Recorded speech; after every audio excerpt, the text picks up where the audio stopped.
नमस्कार बंधुगण, कृषक बंधु चैनल को आपको स्वागत जनाऊँ। जमी आपण मैंने थंबनेल देखि जानी पारिथिबे, आज आम कथा बतक चाष किपरि करेंगे, केते टंका खर्च हुए, केते लाभ हुए एवं नुआ कृषक किपरि आरंभ करेंगे। वीडियोटी शेष पर्यंत देखंतु, कारण ए वीडियोटी देखि सारला परे आपनक मन में बतक चाष आरंभ करने को साहस बढ़िबो। प्रथम प्रश्न, बतक चाष कहीं करेंगे? बंधुगण, बतक चाष एक कम खर्च और अधिक लाभजनक व्यवसाय। बतक चाषर किसी मुख्य लाभ अच्छी कौन ना, बतक को कम रोग हुए, पानी पोखरी जहाँ थिले पाखरे आपण बतक चाष करें सहजरे। ग्रामीण अंचल यह सर्वोत्तम। अंडा और मांस दुईटर भल लाभ मिल पार। जो कुकुड़ा पालन कष्टकर सेठारे बतक चाष सहज। अच्छा, बतकर प्रजाति कौन कौन रखिए? बतक चाष भल प्रजाति बाछिबा निहाती जरूरी। साधारण प्रजाति होउछन्ती हमर इंडियन रनर, व्हाइट पेकिन आउ देसी बतक भी अछन्ती। अंडा पई हमर साधारणतः इंडियन रनर, मांस पई पेकिन आउ ग्राम पई नॉर्मल अंडा आउ हंस पई देसी बतक भी पालन करन्ती। नुआ लोक माने देसी बतक द्वारा आरंभ करबा भल, कहीं ना रोग प्रतिरोधक शक्ति तांकर अधिक अच्छी। बतक घर, बतक बेसी बड़ घर दरकार। बतक घर पे नियम कौन ना, टिके सुखिला थिबो, पानी बेसी हो नथिबो, सफा रहबा दरकार, पानी रेगुलर जमिकी न रहुथबा दरकार, आ पवन चलाचल ठीक रहुथबा दरकार। गोटे वर्ग मीटर आमर पाखापाखि 4 रु 5 बतक रही पारे गोटे वर्ग मीटर रे। गोटे वर्ग मीटर हूँ पाखापाखि आमर 10 स्क्वायर फुट। राति रे बतक घरे रुहे, केवल राति रे, दिन में पोखरी रे बुले किंबा बाहर फांकार बुले। ये आम जो देखा पाखापाखि जदि आम 50 टी बतक आरंभ करचे, 50 टी बतक आमर पाखापाखि 10 वर्ग मीटर बा 100 स्क्वायर फीट घर, 100 रु 150 स्क्वायर फीट घर। एबे आम जानिबा बतक चाष रे पानी रो गुरुत्व केते। बतक चाष रे पानी सबुठारु जरूरी।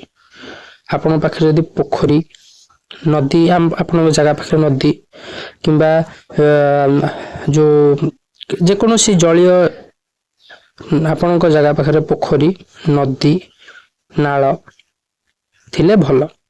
पानी रे बतक निज खाद्य खोजे, से खाद्य खर्च कमी जाए। जदि आपण पाखे पोखरी नाही ताहाले व्यस्त न होई छोट टांकीटे करदेले मध्य चलिबो। बतक टिके पानी को भल पाए। बतक पानी बिना रही पारे, किंतु पानी थिले भल, लाभ बढ़े। अच्छा, बतक खाद्य कौन खाइब? बतक खाद्य बहुत सहज बंधुगण।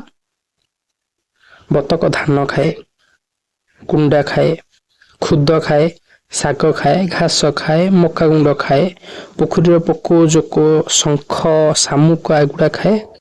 आपण मन रखा पड़ो, दाना भी खाए। दिन को 2 बेला भल खाद्य से खाइब। सबु बेले ता पाखरे परिष्कार पानी रही दरकार।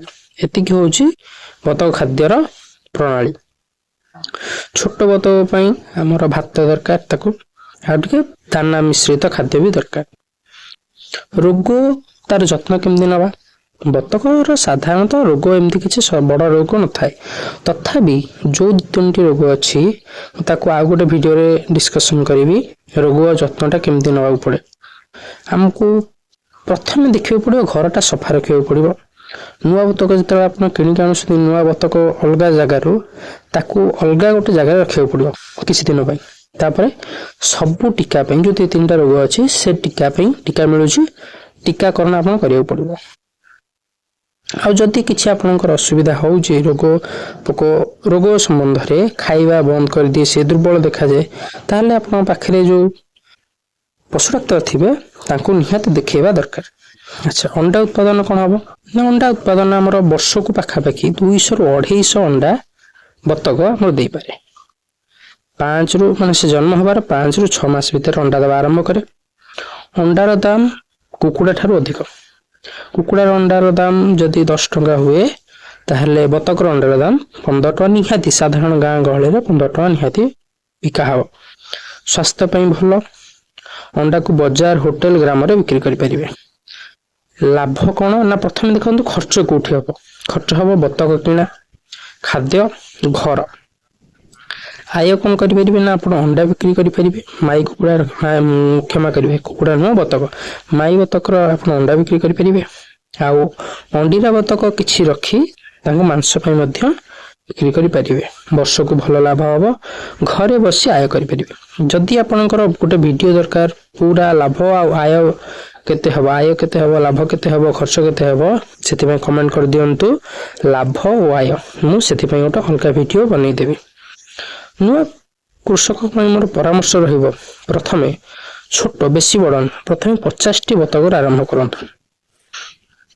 ଦେଶୀ ପ୍ରଜାତି ବାଛନ୍ତୁ, ପାଣି ବ୍ୟବସ୍ଥା ରଖନ୍ତୁ, ଧୈର୍ଯ୍ୟ ରଖନ୍ତୁ। 50ଟି ବତକ ପାଇଁ ଆପଣଙ୍କର ଆପ୍ରୋକ୍ସିମେଟଲି ରହିଯିବ ସେଇ 200 ସ୍କୋୟାର ଫିଟ୍ ଘର। 100 ସ୍କୋୟାର ଫିଟ୍ ଯଦି ଆପଣଙ୍କ ପାଖେ ପୋଖରୀ ନାହିଁ, 100 ସ୍କୋୟାର ଫିଟ୍ର 10 ଫୁଟରେ 10 ଫୁଟ ଗୋଟେ ଟାଙ୍କି କରିଦେବେ। ଦେଶୀ ପ୍ରଜାତି ବାଛନ୍ତୁ, ଧୈର୍ଯ୍ୟ ଧରନ୍ତୁ, ଧୀରେ ଧୀରେ ଚାଷ ବଢ଼ାନ୍ତୁ। 50ରୁ 100 ହେବେ, 100ରୁ 200 ହେବେ, 200ରୁ 500 ହେବେ। ବନ୍ଧୁମାନେ, ବତକ ଚାଷ ହେଉଛି ଗ୍ରାମୀଣ ଜୀବନ ପାଇଁ ସର୍ବୋତ୍ତମ ଆୟର ସୂତ୍ର। ଯଦି ଆପଣ କମ୍ ଖର୍ଚ୍ଚରେ ଆୟ, ଘରେ ବସି କାମ, ନିଜେ ନିଜର ମାଲିକ ହେବାକୁ ଚାହୁଁଛନ୍ତି, ତେବେ ବତକ ଚାଷ ଆରମ୍ଭ କରନ୍ତୁ। ବନ୍ଧୁଗଣ, ଯଦି ଭିଡ଼ିଓଟି ଭଲ ଲାଗିଥାଏ ଭିଡ଼ିଓକୁ ଲାଇକ୍ କରିଦେବେ, ଚ୍ୟାନେଲକୁ ସବସ୍କ୍ରାଇବ୍ କରିଦେବେ, ଆଉ ଆପଣଙ୍କ ବନ୍ଧୁମାନଙ୍କ ସହ ସେୟାର ମଧ୍ୟ କରିଦେବେ। ଜୟ ଜଗନ୍ନାଥ। ଆପଣ କେଉଁ ଚାଷ ବିଷୟରେ ଜାଣିବାକୁ ଚାହୁଁଛନ୍ତି ତାହା ନିଶ୍ଚିତ କମେଣ୍ଟ କରନ୍ତୁ।